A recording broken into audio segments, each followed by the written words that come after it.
பரபரப்பான அரசியல் சூழலில் தமிழக சட்டசபை நாளை கூடுகிறது. ஒவ்வொரு ஆண்டும் தமிழக சட்டசபையின் முதல் கூட்டம் ஆளுநர் உரையுடன் தொடங்குவது மரபாக இருந்து வருகிறது.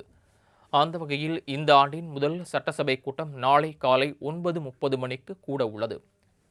இதில் பங்கேற்பதற்காக வரும் தருகை தரக்கூடிய ஆளுநருக்கு பேண்ட் வாத்தியம் முழங்க போலீஸ் அணிவகுப்பு மரியாதை அளிக்கப்பட இருக்கிறது. சரியாக காலை 9:30 மணிக்கு தமிழ்தாய் வாழ்த்து பாடலை பாடுவதை தொடர்ந்து ஆளுநர் ஆர்.என். ரவி உரை நிகழ்த்த தொடங்குவார். அவரது உரையில் தமிழக அரசின் செயல்பாடுகள், கொள்கை, சாதனைகள் இடம்பெற்றிருக்கும். ஆளுநர் ஆங்கிலத்தில் உரை நிகழ்த்தி முடித்ததும் அந்த உரையை தமிழில் சபாநாயகர் அப்பாவு வாசிப்பார். அதோடு அன்றைய கூட்டம் நிறைவு பெறும். தொடர்ந்து நடைபெறும் அலுவல் ஆய்வுக் கூட்டத்தில் ஆளுநர் உரைக்கு நன்றி தெரிவிக்கும் தீர்மானத்தின் மீதான விவாதத்தை எத்தனை நாட்கள் நடத்துவது என்பது குறித்து விவாதித்து முடிவு எடுக்கப்படும்.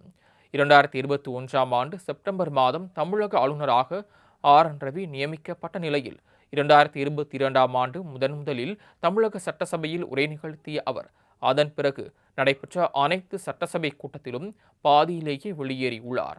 இப்படி ஆளுநர் உரையை தொடர்ந்து புறக்கணித்து வரும் ஆளுநர் ஆர்.என். ரவி நாளைய சட்டசபை கூட்டத்தில் முறையாக வாசிப்பாரா என்ற கேள்வி எழுந்துள்ளது.